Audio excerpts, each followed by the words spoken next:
Halo teman-teman, selamat datang di channel Mimin. Semoga teman-teman Mimin sehat-sehat selalu ya. Mimin mau ingatkan bahwa video ini adalah alur cerita novel, jadi mohon maklumi jika ada ketidaksesuaian gambar, karena videonya masih belum rilis. Jangan lupa like, share, and subscribe. Tanpa lama-lama, langsung kita ke videonya.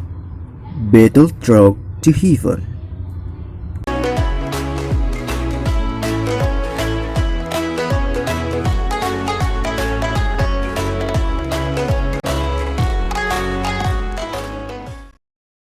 Melanjutkan dari cerita sebelumnya. Sun-er, aku akhirnya bisa melihatmu lagi, gumam Xiaoyan. Pada saat Xiaoyan yang matanya tertutup saat dia beristirahat, membuka matanya seolah-olah dia tiba-tiba merasakan sesuatu. Pandangannya melesat ke kejauhan. Ada empati area yang luas, yang membuat satu orang tidak bisa berkata-kata, perlahan-lahan muncul di dalam kabut yang samar. Ini adalah kota Jianannya, ucap Xiaoyan. Meskipun dia berada di langit, dia masih tidak dapat melihat seluruh kota dalam bidang penglihatannya. Dari sini bisa dilihat seberapa besar kota ini. Hahaha, Junior Xiaoyan, kita akan menghentikan kapal ini di halte terbang di dalam kota. Setelah itu, Anda harus bergegas ke akademi sendiri. Ini adalah rotasi kelompok penegak hukum kita minggu ini. Oleh karena itu kita tidak bisa meninggalkan kota perdamaian terlalu lama. Pria muda itu dari unit penegak hukum tersenyum ketika dia berbicara dengan Xiaoyan. Terima kasih banyak senior. Xiaoyan mengangguk dan tersenyum saat dia mengucapkan terima kasih. Tidak perlu. Pria muda itu melambaikan tangannya. Sekali lagi peluit keluar dari mulutnya, dan kapal itu segera mengeluarkan pekikan lembut. Itu melambaikan sayapnya dan meluncur ke bawah menuju kota besar. Sebuah jalan yang luas dan terbuka dengan batu hijau muncul di matanya saat dia berjalan keluar dari halte terbang. Aliran manusia di jalan sangat ramai, menyebabkan Xiaoyan diam-diam menjadi terengah-engah. Lalu lintas manusia semacam ini adalah sesuatu yang bahkan tidak bisa dibandingkan dengan ibu kota kekaisaran Jiama. Itu memang layak menjadi tempat lahirnya akademi tertua di benua itu. Hanya dengan namanya saja akan menarik banyak orang ke tempat ini. Xiaoyan tidak berhenti di jalan terlalu lama. Dia mengikuti rute yang telah ditunjukkan oleh anggota penegak hukum sebelumnya dan bergegas. Setelah berputar-putar di dalam kota selama setengah jam, Xiaoyan hanya bisa berhenti tanpa daya. Dia mengamati jalan itu yang masih belum bisa dilihatnya dan tidak bisa menahan tawa pahit. Sialan, mengapa kota ini dibangun sampai menjadi begitu besar? Ucap Xiaoyan. Xiaoyan menghela nafas sedih. Dia sekali lagi dengan malas bergegas memperlambat langkahnya saat dia berjalan menuju Akademi Jianan yang terletak di tengah kota.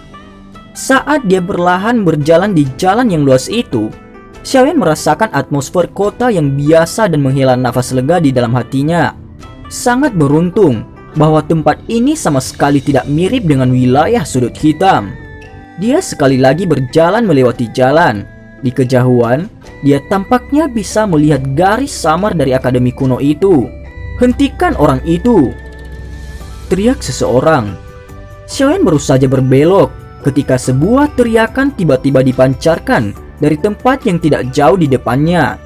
Sebuah gangguan kecil segera beriak ke jalan dengan sekelompok besar orang membentuk lingkaran dan menilai ketika mereka menyaksikan pertarungan di dalamnya.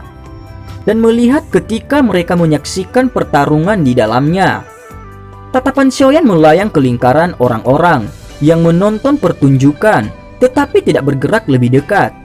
Telapak tangannya dengan lembut menepuk penguasa berat Xuan besar di punggungnya. Langkah kakinya mulai menuju di sekitar kerumunan dengan kecepatan yang merata. Pada saat Xiaoyan hendak langsung berjalan menuju akademi di kejauhan, tawa marah yang dingin di kerumunan manusia menyebabkan Xiaoyan tiba-tiba menghentikan langkah kakinya. Mayan, jangan sia-siakan usahamu. Anda benar-benar ingin mengejar sepupu saya yang lebih muda dengan kekuatan Anda itu? Ucap seseorang. Cuy, jika kamu tidak ingin melakukannya dengan baik, serang. Kita tidak membutuhkan hidupnya, tetapi dia harus melihat darah. Setelah tawa itu dingin terdengar, suara lain yang tampak marah karena malu terdengar. Segera ada suara daging yang teredam datang dari dalam kerumunan manusia. Xiaoyan menghadap kerumunan. Dia terdiam beberapa saat ketika dia mendengar suara teredam yang muncul dari dalam lingkaran sebelum dia menghela nafas dengan lembut dan segera berbalik. Di antara kerumunan, seorang pria muda dengan pakaian biru yang berusia sekitar 18 atau 19 tahun bertukar pukulan dengan beberapa pria di sekelilingnya. Sementara matanya dipenuhi dengan amarah. Melihat Daoqi yang merembes keluar dari tubuh pemuda itu, tampak bahwa dia berada di kelas Doushi. Namun keempat pemuda di sekitarnya jelas memiliki kekuatan yang tidak lebih lemah dari miliknya. Karena itu pemuda berpakaian biru itu tidak beruntung. Wajahnya sesekali mengalami pukulan dan bekas darah mengalir keluar dari sudut mulutnya. Boom! Gelombang perkelahian lain terjadi. Salah satu pria muda dengan dingin dan ganas menendang perut bagian bawah pria berpakaian biru itu. Bagian belakang tubuhnya segera mulai meringkuk. Meskipun keempat pemuda itu melihat bahwa dia tidak memiliki kemampuan untuk membalas, mereka tidak menunjukkan sedikit pun tanda berhenti. Empat kaki bergerak bersama dengan cara yang rumit dan kejam. Mereka dengan kasar menendang tubuh pemuda berpakaian biru itu. Kaki yang berisi kekuatan ganas yang dilemparkan di tubuh pemuda berpakaian itu. Tiba-tiba bayangan hitam melintas. Ia bertabrakan dengan empat kaki orang itu. Empat jeritan mengerikan segera dipancarkan. Mereka berempat memeluk paha mereka dan berguling dengan sakit di tanah. Setelah bayangan hitam mendorong keempat orang itu kembali, itu berubah menjadi penguasa hitam besar yang dimasukkan ke tanah yang keras. Pria muda berpakaian biru itu memeluk perut bagian bawahnya dan berdiri dengan susah payah. Ekspresinya agak pucat ketika ia menangkupkan tangan ke arah pemuda berjubah hitam itu yang punggungnya menghadapnya. "Tuan, terima kasih banyak," ucap pria berpakaian biru itu. "Xiaoning, kekuatanmu jauh lebih sedikit dibandingkan ketika aku terakhir melihatmu 2 tahun lalu." Pemuda berjubah hitam itu perlahan berbalik. Dia menatap pemuda berpakaian biru yang wajahnya terpana melihat sambil berbicara dengan senyum tipis. Pria muda berpakaian biru itu sebenarnya adalah Xiaoning yang memiliki dendam dengan Xiaoyan di klan Xiao saat itu. Kamu adalah Xiaoyan?" Wajah Xiaoning benar-benar penuh keterkejutan ketika dia menatap wajah yang tidak dilihatnya selama 2 tahun. Dia akhirnya pulih lama kemudian, tetapi masih kesulitan mempercayai situasinya.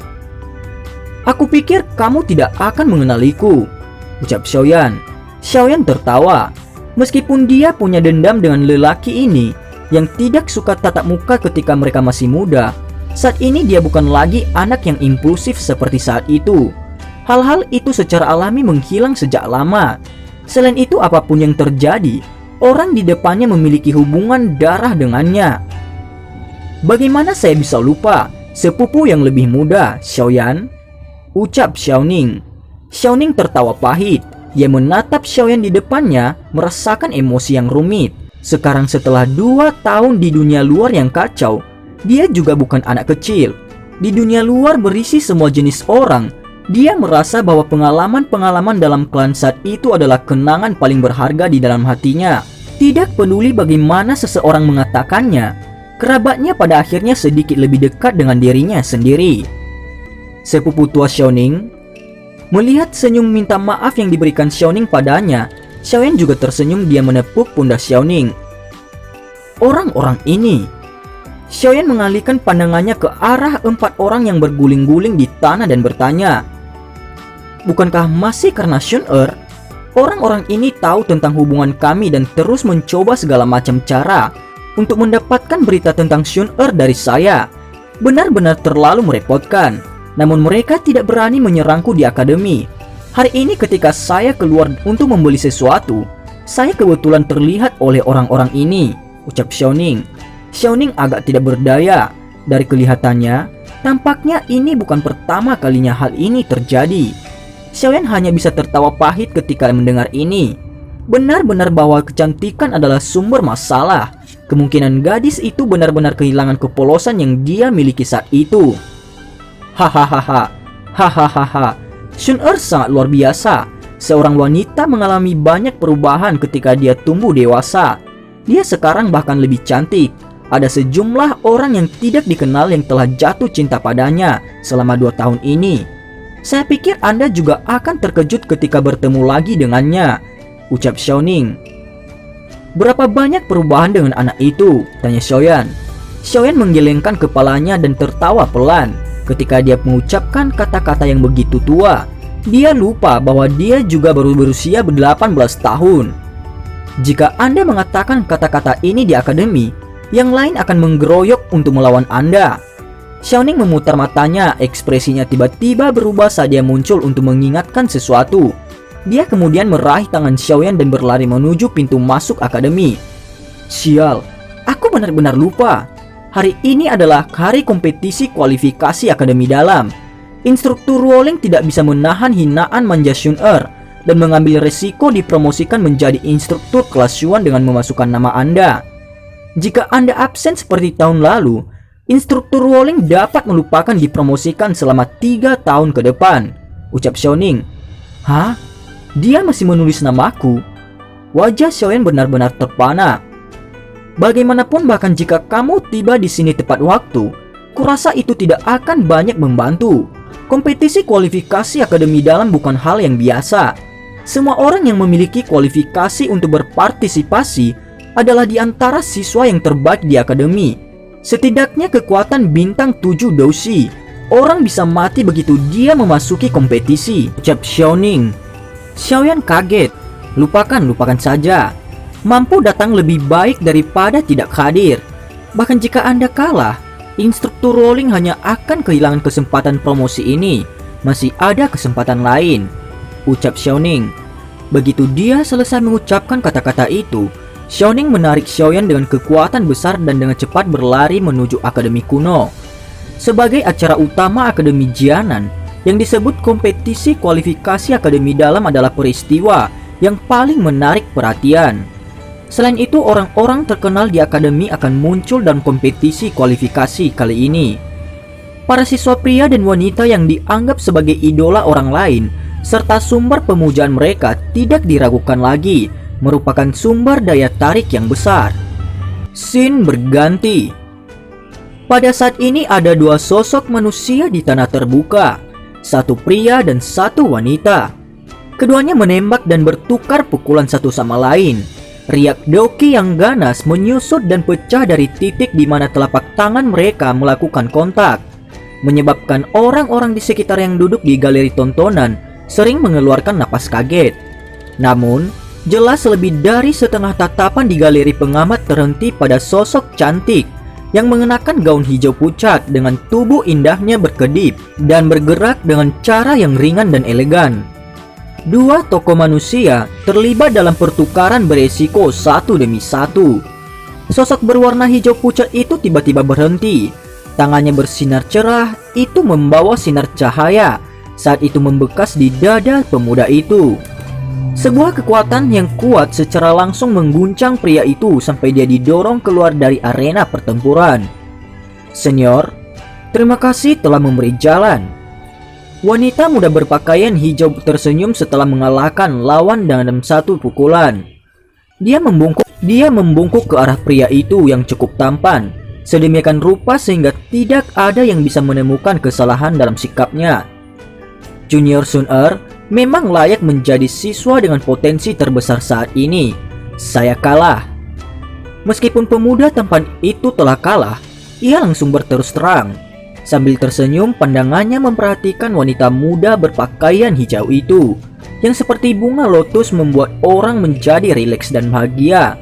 Dia segera mengundurkan dirinya. Wanita muda berpakaian hijau berbalik dan melompat dari panggung kompetisi hanya setelah dia mendengar teriakan yang terdengar dari wasit. Tidak buruk. Setelah wanita muda berpakaian hijau turun dari panggung, seorang wanita dari galeri melihat dan melambaikan tangannya padanya. Instruktur Rowling, Sun-er mengabaikan tatapan panas yang menembaknya dari sekelilingnya dan berlari ke galeri yang diatur khusus dan berteriak sambil tersenyum. Dia segera mengalihkan pandangannya ke arah sekelompok wanita yang pergi ke sisi panggung dan tersenyum ketika dia berkata, "Sepupu Xiaoyu, gadis kecil memang menjadi kuat. Kamu bahkan bisa mengalahkan Mo Wen itu. Sepertinya Anda pasti akan bisa masuk akademi dalam tahun ini." Seorang wanita cantik mengenakan seragam akademi pucat ungu tersenyum saat dia berjalan. Ketika dia berjalan, sepasang kakinya yang panjang dan lembut yang dibungkus dengan celana panjang segera menarik beberapa tatapan memanas yang awalnya memandang Shun-er. Kaki panjang yang memikat itu benar-benar senjata pembunuh untuk menarik perhatian para pria. "Semoga saja," ucap Shun-er. Setelah dia menyapa para wanita di belakang Xiaoyu, dia menyeret tangan Xiaoyu duduk di samping instruktur rolling dan berbicara dengan lembut sambil tersenyum. "Penatua sepupu Xiaoyu, apakah Xiaoyan Gege masih belum tiba?" Shun-er bertanya dengan lembut ketika matanya melirik instruktur rolling ke sisi yang tampaknya setelah santai. Alisnya memiliki beberapa kecemasan di antara mereka. "Ya." Xiaoyu juga menghela nafas dengan lembut ketika dia mendengar ini. Dia segera mengepalkan tangannya dan dia dengan lembut menegur, "Aku juga tidak tahu persis apa yang telah dilakukan orang itu. Saat itu, kami sepakat bahwa dia hanya bisa mengambil cuti 1 tahun. Sekarang dia telah menyeretnya selama 2 tahun penuh. Apalagi dia masih absen tahun ini," ucap Xiaoyu. "Dia harus segera tiba di sini." Shun-er dengan lembut menggigit bibirnya saat dia menjawab, "Aku juga berharap begitu, tapi hari ini adalah kompetisi. Jika dia masih belum hadir, instruktur rolling..." Xiaoyu tertawa getir. Sementara mereka berdua diam-diam berbisik secara pribadi. 3 ronde pertempuran telah berlalu. Seorang pria melaju ke atas panggung ke babak keempat. Tombak panjang di tangannya mendarat di tanah dengan kekuatan besar. Tatapannya yang agak panas menyapu ke arah tempat Shun-er berada tanpa niat untuk menutupinya. "Kelas Xuan, kelas Xuebeng melawan kelas Huang kelas 2 Xiaoyan," ucap wasit. Ketika suara dari kursi wasit jatuh, tanah terbuka yang bising tiba-tiba menjadi lebih tenang. Banyak pandangan dilemparkan ke arah posisi di mana kelas Huang kelas 2 berada. Selama 2 tahun ini, nama Xiaoyan sudah diingat dengan kuat oleh semua siswa dan bahkan instruktur Akademi Jianan. Ini adalah pertama kalinya mereka bertemu dengan siswa berduri yang secara langsung mengambil cuti 2 tahun sejak berdirinya Akademi Jianan. Tentu saja, alasan yang lebih besar adalah selama kompetisi kualifikasi akademi dalam terakhir, itu adalah satu-satunya nama yang tidak ada. Oleh karena itu, sekarang mereka mendengar nama ini lagi. Tatapan semua orang dilemparkan ke arah tempat duduk kelompok Shun-er. Karena kinerja Shun-er yang luar biasa di akademi, ia memiliki banyak pelamar. Namun selama 2 tahun ini, masih belum ada yang bisa menggerakkan hatinya. Satu-satunya yang paling bisa didengar orang dari mulutnya adalah Xiaoyan Gege. Ini semacam petunjuk yang sangat penuh kasih sayang. Secara alami menyebabkan Xiaoyan yang tidak pernah menunjukkan dirinya menjadi musuh bersama semua orang. Tanah terbuka sekali lagi menjadi sunyi, menyebabkan Shun-er dan Xiaoyu menjadi cemas. Mereka bertukar pandang dan melihat beberapa kecemasan dari dalam mata masing-masing. Xiaoyan ya, seorang pengecut yang bahkan tidak berani mengungkapkan dirinya dan membiarkan seorang gadis menerima kritik yang tidak perlu. Seorang pria muda berpakaian putih di panggung menonton yang tidak terlihat buruk menggelengkan kepalanya dan berkata dengan lemah, "Dia tidak layak untuk Shun-er," ucap pria itu. Pria muda berpakaian putih itu mengejutkan orang yang telah bertemu Shun-er di kaki gunung beberapa hari sebelumnya. Dia tampaknya dipanggil Baisan, salah satu orang yang berprestasi di antara siswa yang lebih muda di Akademi Jianan. Kekuatannya tidak jauh lebih lemah dari Shun-er. Cih, ini orang yang selalu dibicarakan Shun-er tanpa henti. Apakah zodiaknya menandakan kura-kura? Jika seseorang mengikuti pria seperti ini, bukankah lebih baik mengikuti saya? Apa yang baik tentang pria-pria busuk itu? Mereka hanya berpikir dengan bagian bawah tubuh mereka. Di lokasi lain yang sangat bagus di galeri tontonan, Seorang wanita muda mengenakan gaun berwarna merah dengan tangan bersilang di depan dadanya. Punggungnya bersandar pada pipa besi dengan lekuk tubuhnya yang indah dan tampak sangat memikat. Saat ini mengerutkan bibirnya saat dia menatap tanah terbuka di mana sebenarnya tidak ada orang yang keluar untuk terlibat dalam pertarungan. Ada sedikit penghinaan saat dia berbicara dengan senyum dingin. Penyihir kecil, duduklah dengan benar. Bertingkah sangat lancang di depan umum di mana kesopanan Anda. Seorang lelaki tua berambut putih di samping wanita muda berpakaian merah itu marah karena perbuatan wanita itu. Wanita berpakaian merah tanpa basa-basi memutar matanya pada pria tua ini yang jelas memiliki posisi yang cukup tinggi dalam Akademi Jianan ketika dia dengan dingin mendengus. Kamu masih wakil kepala sekolah akademi luar, jadi itu terserah saya. Saya akan sudah lama menendang Xiaoyan keluar dari akademi. 2 tahun berlalu. Sangat sombong, ucap gadis berpakaian merah itu. Tidak ada pilihan. Gadis itu Shun-er bersikeras melindungi bocah itu. Pria tua itu tak berdaya menggelengkan kepalanya. Dia segera menyuarakan pikirannya. Namun jika dia masih belum absen tahun ini, maka saya benar-benar tidak punya pilihan lain. Aturan Akademi Jianan tidak bisa dilanggar, ucap pria tua itu. Jangan bilang padaku bahwa kamu berharap Xiaoyan akan dapat muncul selama beberapa menit terakhir. Wanita muda berpakaian merah itu menatap lelaki tua itu dengan pandangan buram saat dia berkata, "Aku benar-benar berharap begitu." Pria tua itu menghela nafas lega. Dia perlahan menutup matanya dan menunggu lelucon ini berakhir. Setelah suasana hening berlanjut selama 2 menit, beberapa percakapan pribadi akhirnya mulai muncul. Ini tidak menepati janjinya. Xiaoyu menghela nafas dan dengan lembut mengutuk ketika dia melihat wajah penuh kekecewaan dari instruktur Wolling yang duduk di sebelahnya. Shun-er menunduk. Dia menarik lengan instruktur Wolling dan dengan lembut berkata, "Instruktur, maafkan aku," ucap Shun-er. "Hahaha, kamu tidak perlu menyalahkan dirimu sendiri. Hal ini tidak berhubungan dengan Anda." Instruktur Wolling menepuk tangan Shun-er dengan paksa memberikan senyum yang menghibur. "Tidak apa-apa, paling-paling saya akan menunggu 3 tahun lagi," ucap instruktur Wolling. "Ayo pergi." Instruktur Wolling berdiri dan berkata kepada Xiaoyu dan Shun-er. Melihat matanya yang agak merah, tampaknya dia berpura-pura dengan mulutnya. Sekelompok pria dan wanita dari kelas yang sama juga mendesah dengan kekecewaan saat mereka berdiri bersiap untuk meninggalkan stadion. Namun mereka baru saja berdiri ketika tubuh indah Shun-er tiba-tiba menegang. Wajah cantiknya tiba-tiba terangkat saat dia bergumam, "Dia ada di sini," ucap Shun-er. "Apa?" Di sisinya Xiaoyu dan yang lainnya terkejut setelah mendengar dengan tidak jelas. Tepat ketika pertanyaan Xiaoyu jatuh, suara angin ribut yang tiba-tiba muncul di tanah terbuka menarik perhatian semua orang. Siapa itu?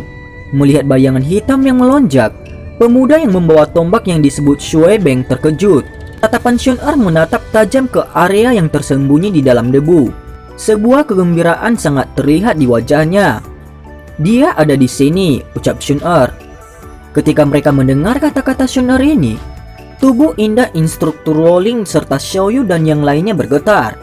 Pandangan mereka segera dilemparkan ke arah daerah di tanah terbuka. Di bawah tatapan yang tak terhitung jumlahnya, suara langkah kaki yang lembut bisa terdengar dari dalam debu. Suara lembut itu perlahan menjadi lebih jelas. Seorang pria muda berjubah hitam yang membawa penguasa hitam besar di punggungnya samar-samar muncul dari dalam debu. Sesaat kemudian, dia akhirnya muncul di bawah tatapan semua orang. "Kelas Huang, kelas 2 Xiaoyan," teriak Xiaoyan. Pria muda berjubah hitam maju selangkah dan mengangkat kepalanya sedikit. Suara lemahnya itu seperti guntur saat bergema di telinga semua orang yang hadir. Dan cerita pun bersambung. Terima kasih telah mendengarkan Mimin sampai akhir ya. Dan sampai jumpa.